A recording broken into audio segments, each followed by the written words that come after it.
But it ain't about how hard you hit. It's about how hard you can be hit and still get back up and move forward. It's down to there's got to be a light at the end of the tunnel. Yeah. So, it's your little break, sort of, if that makes sense. It helps you stay sane. Yeah. Leadership, it can be just like herding cats. Ever tried that before?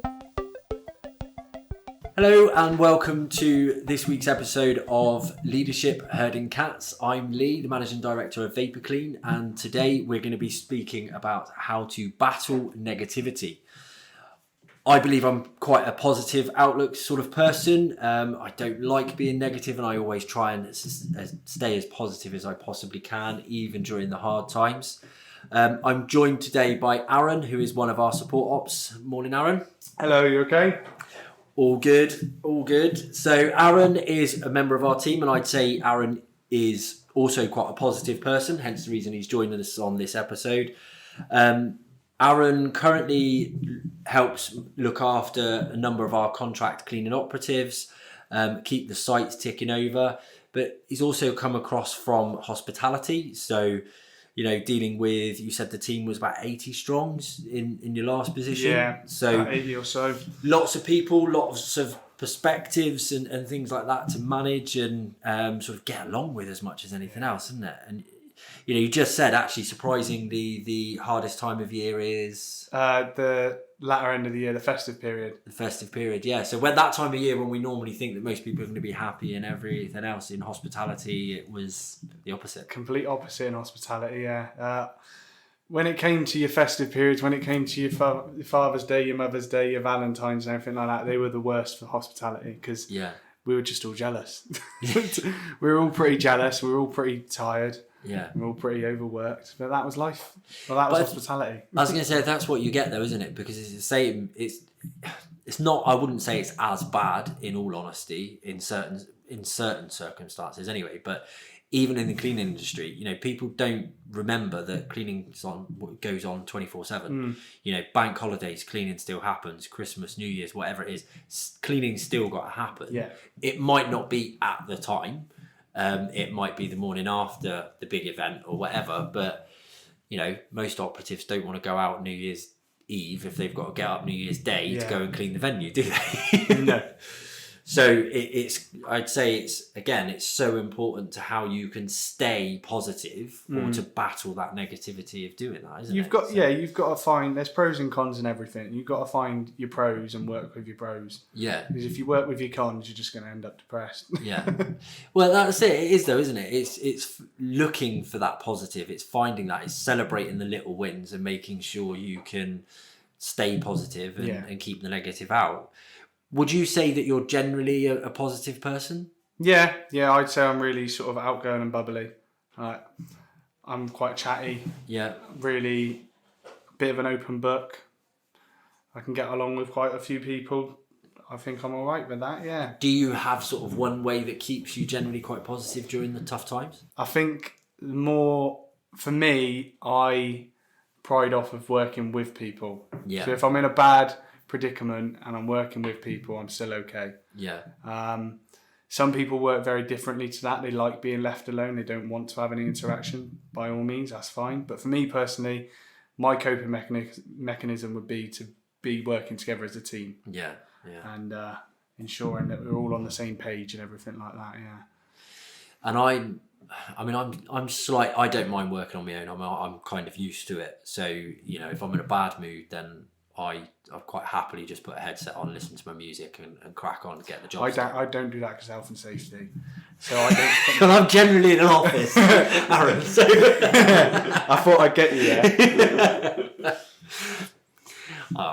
Yeah, being honest, even when I was out as a tech, I quite often put my headphones on. So yeah, of course, so I can still hear at a sensible volume and I don't wrap it round my neck. No, that's it. But I mean, for me, the biggest thing, and I think you can lift a mood faster in a group, in a team, than you can lift your mood on your own. I think that's it. Whether you're like me, that quite happy with my own company, or whether or not you like to be surrounded by people, I do think it's quicker to lift that mood. Because you kind of, what's the saying? You are...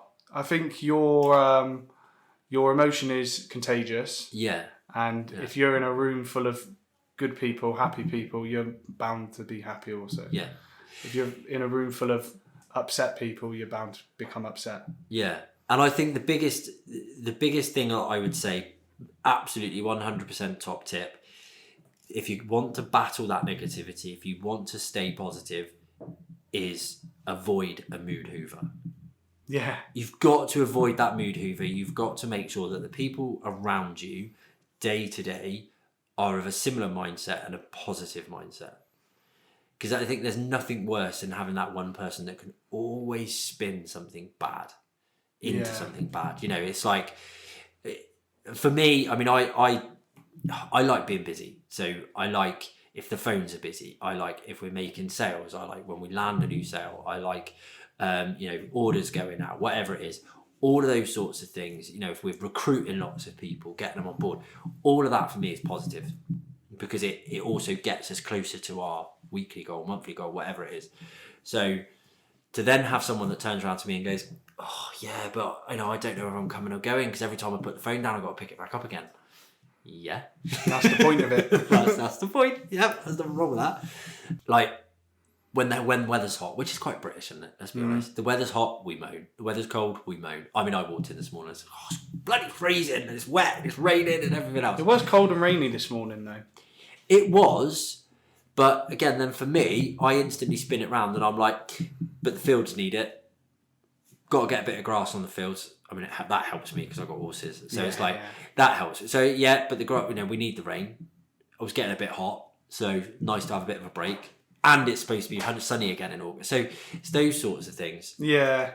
I think in that scenario, though, you'll never please everyone. Because you'll have some people that would be unhappy that it's raining, other people happy that it's raining.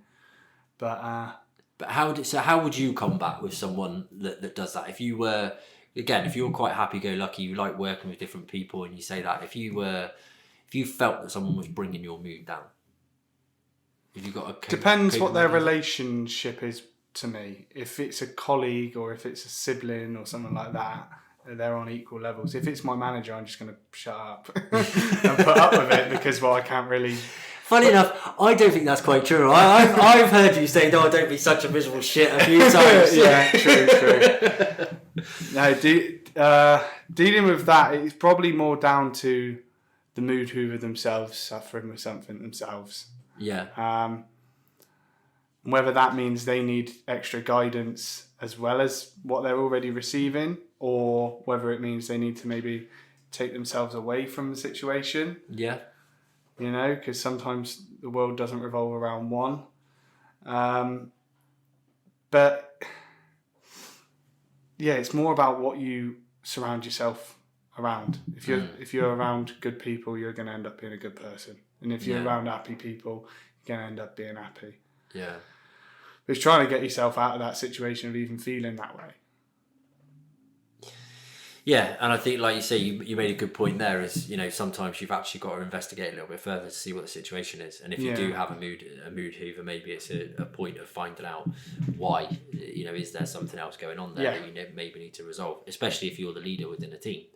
If you've got one person that's consistently negative, why is that? Maybe they're just not happy in that team. Maybe they've got something going on at home, whatever it might be. So, I mean, way to bring us down, but good point. What's your opinion on, say if you've got colleagues who are coming into their workplace and bringing their out of workplace issues in? Yeah. How would you combat that? I would love to say you should never bring your home life to work. As a business owner, I'd love to say that, but that would be completely wrong, because I don't care who you are. You can't completely shut out your personal life. And actually, I think things have changed over recent years more so. I think more people are a little bit more open about what's going on at home. I do think there's a line. And you have to be careful about that. But then I think you should have enough of a relationship as a leader. You should have enough of a relationship with your team that they feel comfortable coming to you and speaking to you about it. Now, obviously, over the years, I've come across lots of different scenarios, and I just constantly check in with the people.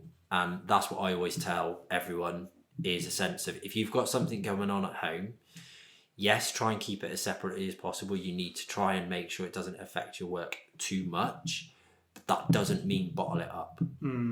That's more a case of addressing the situation, being open with someone and having a discussion. Now, one of our technicians is a prime example. He's had a lot going on at home.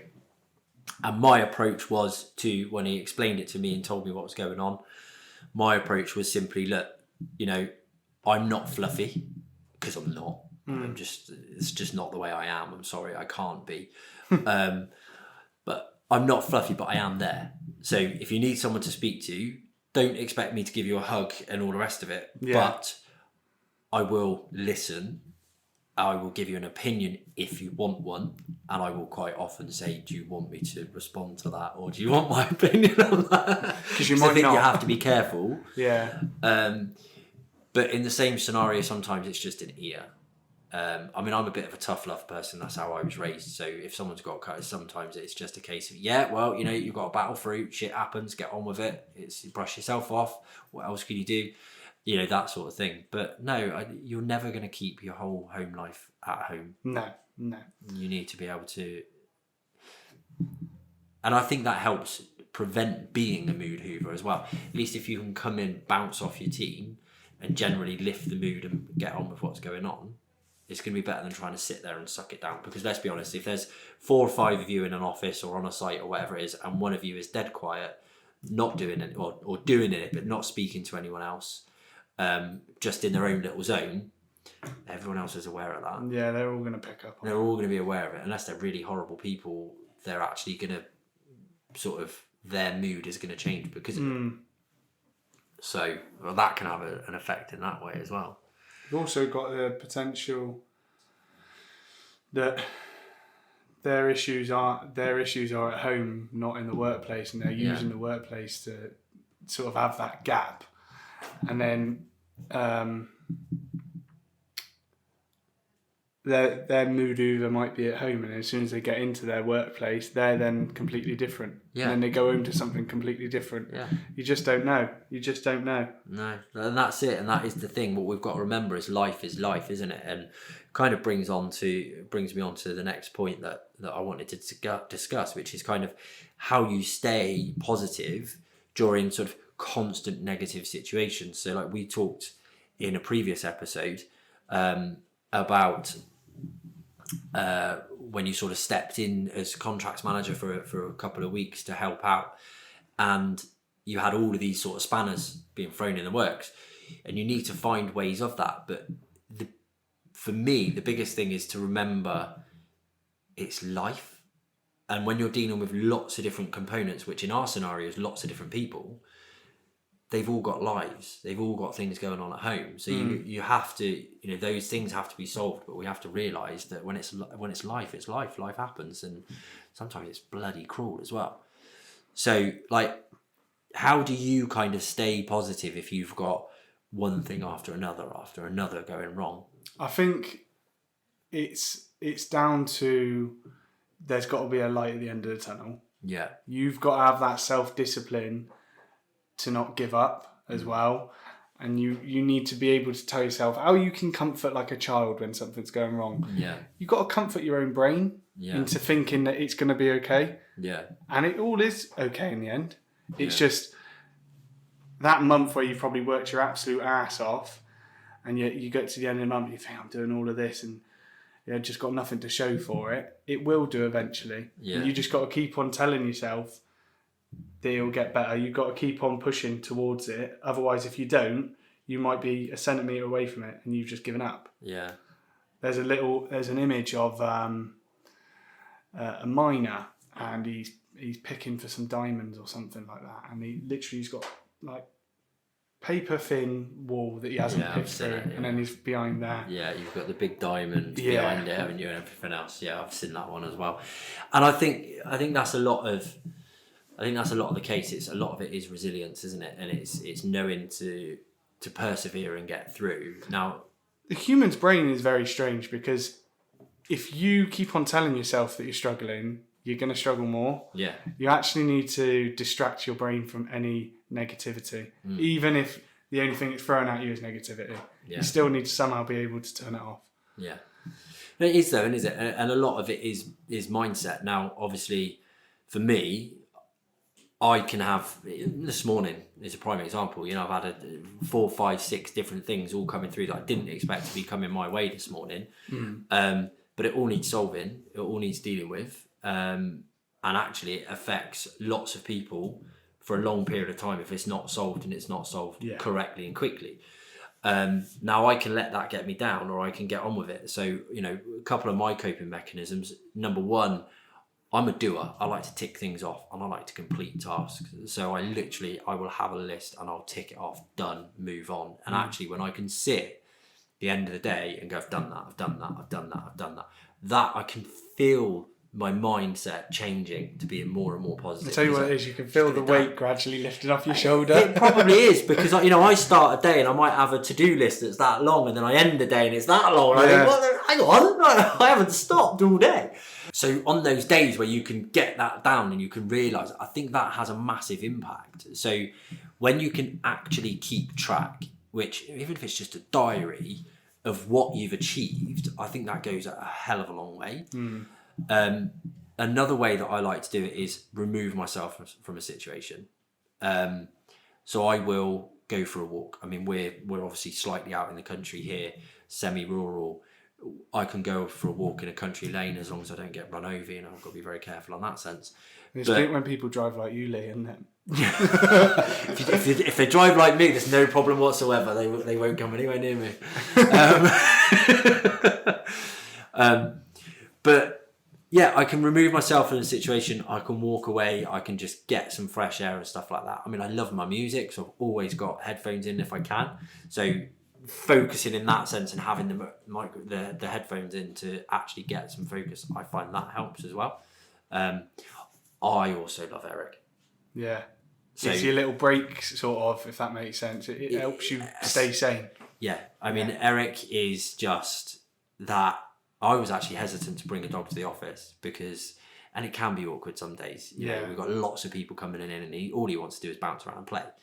But that's one of the reasons why I like having him with me, because if you're having a bit of a down moment, you can just look over to Eric and he'll raise your mood. Go and have a play. Yeah. Go and have a play. Go and throw a ball with him for a few minutes, whatever it is. And it's just that break, that mindset, or that reset that my mind needs sometimes to keep me positive, keep me focused. I mean, if I think back to COVID, Jesus, you know, that was relentless. One thing after another.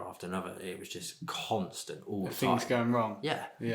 I mean, the day that they locked everything down was just, no notice period really. It was just like we sat there. It was kind of, right, Christ, what do we do now? We need to do this. So I picked that. I was ringing that person. I had to do that, and it was just constant all the way through. And I did that for about 3 days straight, sort of organising and stuff. And you've always got it in the back of your mind of, well, are we going to survive or not? Yeah. So, but it doesn't matter what level you are within a business, or even if you're not in a business, even if it's just personally, stuff will go wrong. And I think resilience is a major factor. Yeah. One of the quotes I like is a Rocky Balboa quote. It's in the Rocky films. Have you heard that one? Which one? It's about where he says it's life. What is it? Life isn't about what you win. It's about how hard you can be hit. No, life isn't about how hard you can hit. It's how hard you can be hit and still get back up and move forward. That to me that sums it up in a T, because it is. It's just exactly that. And Craig's going to try and slip that quote in so it's actually said properly at this point. I'm going to throw in the clip from the scene and just have your voice over the stuff. It's much better when Rocky Balboa says it. If you get Rocky Balboa's face, no, if you get his body and you just put Lee's face over it, and then get like the audio from the film, and we'll have that. Before we dive too deep into this week's podcast, I want to tell you a little bit about our sponsors, which is Vapor Clean Commercial Cleaning Services. Vapor Clean provides commercial contract cleaning throughout the Southwest. If you run a business with premises that need cleaning on a daily basis, then we can provide that service for you regularly, sufficiently, and consistently to the highest standard. We provide trained, professional operatives that are audited and supported the right way, making sure you have the highest standards all year round. So if you want to know more, get in touch. But for now, back to the podcast. Oh my God. That'll be the intro. If you're listening to the audio, you need to go and check out YouTube now because Craig's going to have loads of fun with that bit. But that sums it up though, doesn't it? And this isn't gonna come across very nice. This is going to be really... people aren't going to like what I'm going to say. But I think people are too soft these days. Oh yeah, majorly. I actually think depression isn't even a thing. I believe depression is a thing which is played on majorly, and that I believe a lot of people look for a quick answer of why they're feeling a certain way as well, and then they'll just talk themselves into thinking they're depressed. I think... And also exercise is a major thing. Yeah. About 60% of your mental health is down to your body's exercise. Yeah. Yeah, and I mean, I just talking of exercise, I mean, I'm not an exerciser. I hate it. Absolutely hate exercise. Yeah. I'd rather eat, sit on my watch a film, whatever it is. That's me, right? That's what I'd rather do. However, I will get, and on my worst days, I will get up and I'll make sure I go and exercise, and basically, you know, I'll just go running, lift weights, whatever it is. Something. I go and do that.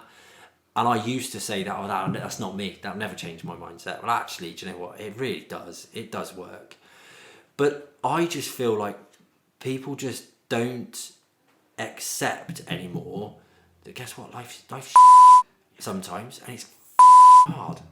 And you have to put up with it, and you've got to get through it. You have to remind yourself of that. And I'm not speaking from, just to be clear, I'm not speaking here because my life's all been rosy. I've been through all sorts of crap through the years. My wife used to suffer from anxiety and panic attacks, and I mean severely. And there is no controlling that. Yeah. And I was that horrible person that went, but why do you do that? What's affecting you? She didn't know. She had no idea. None whatsoever. She wished she did. Yeah, I know what you mean. But she didn't. And so I've been through that to the extreme, and I've helped her through.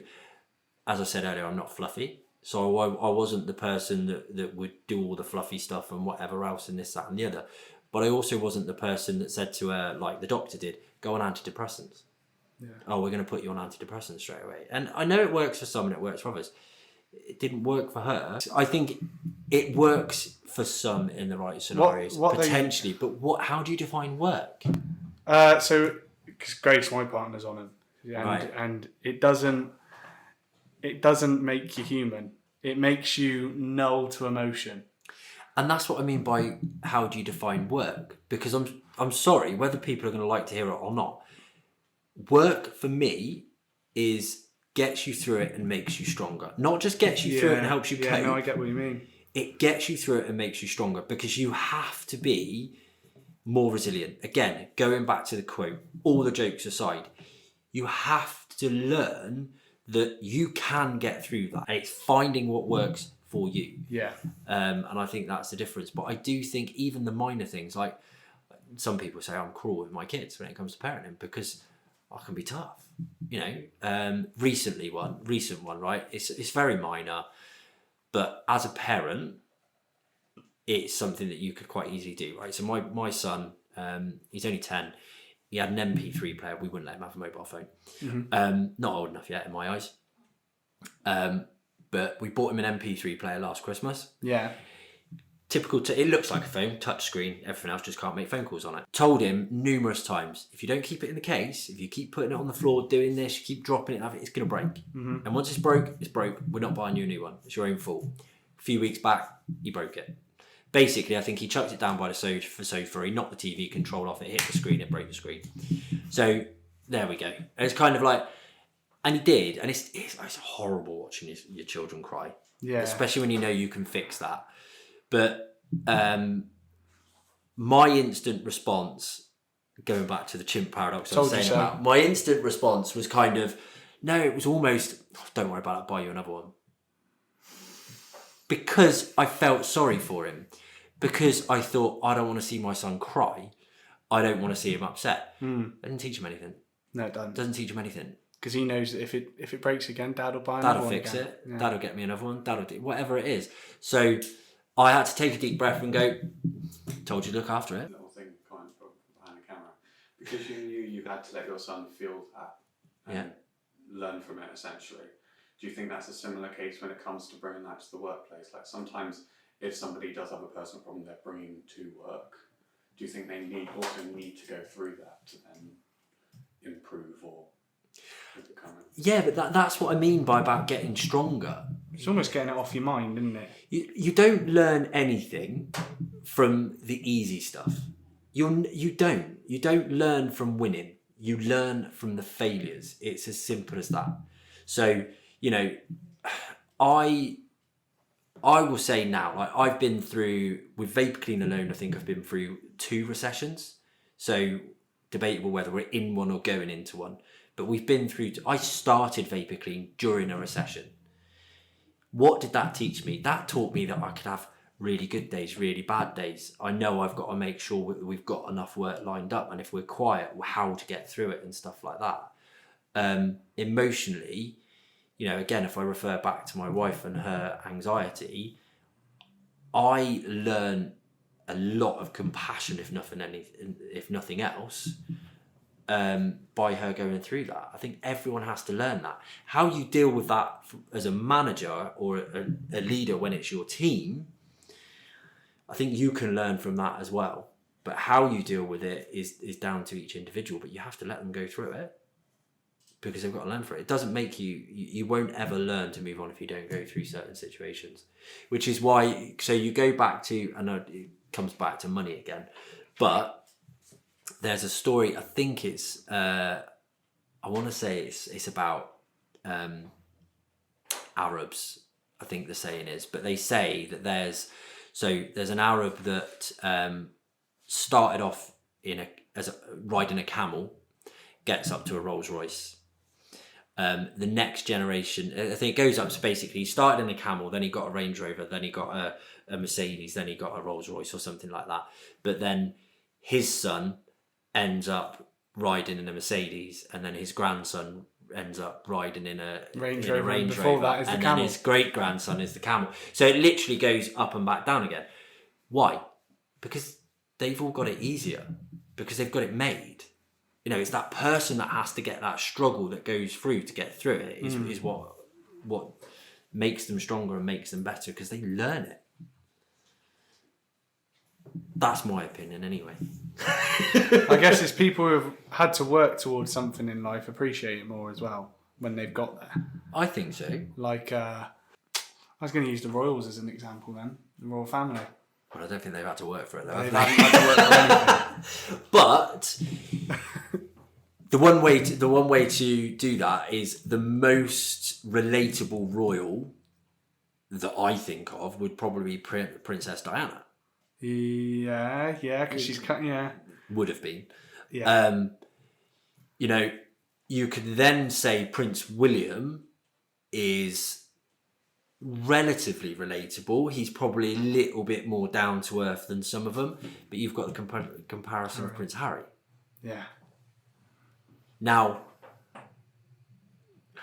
you can debate him and Meghan. Meghan Markle, that's it. Yeah. So you can debate them two all day long, but to me, he actually wants to be more normal. Yeah. But he's almost willing to scale back the way he does it to get that. But it's all you have to kind of learn these things to get through. That's how you get stronger. You've got to go through it and learn it and get stronger that way. And for me, how do you battle the negativity? Remind yourself of that. Remind yourself that whatever's happening right now is a learning curve. You will get through it one way or another. Find a way of getting through it. Think about the solution. Take yourself away from it. Solve a problem. Speak to people, involve other people as much as anything else. I'd say it's a bit cringy, but don't let a grey cloud turn into a grey sky. Yeah. It's only a cloud. Yeah. But you can all work together to move forward, and I think that's the thing as well, isn't it? But there's definitely not enough toughness out there. I'm not a fan of this whole everyone gets a trophy malarkey when it comes to the races at school. Yeah. You know, well done for participating. Yeah, I mean, quick story. I mean, I'm not giving a great example of my parenting skills here, but quick story again. We were laughing the last sports day with my two kids because my daughter hates running. She didn't want to go in the running race. She said, "No, I'm not doing the running race." Why not? Because I'll lose. How do you know you lose if you won't try? Well, I won't try because I don't want to. So, you know, all of that sort of debate. We were having that debate on the run up, and then the day she come home, she actually got second. Oh, okay, that's not which bad. was really good. So I did celebrate the second. Yeah, and everything else, and I said how it was amazing and everything else. And then my son laughed and he went, "Yeah, but second's just last place for losers, isn't it?" The first person to lose. First place for losers, isn't it? And it's like kind of, but it was about celebrating that effort. She still got through it. She achieved. She got better than she thought she was going to get. And I think she again, made that first step as well into doing it when she said she didn't want it. Yeah, and referring back to what we talked about in the beginning, it's staying positive. It's looking for that positivity and everything else and that mindset. At that young age as well, you need to be nothing but positive. You can't put really a lot of negativity in their life. No, you can't, and that's just it. And I think that is the case when things don't work or when they don't go as planned or they're hard or whatever. It's looking for the positivity in it and helping them through it. And I think that, I hope, I mean, I might be proven wrong in a few years' time, but that to me is the way you get stronger and you keep pushing forward, essentially. Yeah. So. Brilliant. Well, Aaron, thank you very much for your time today. Thank you all for listening, watching, whatever it is however you're listening to us today. Hope you took some insights from that, learned some lessons. Drop us a comment, let us know what you thought.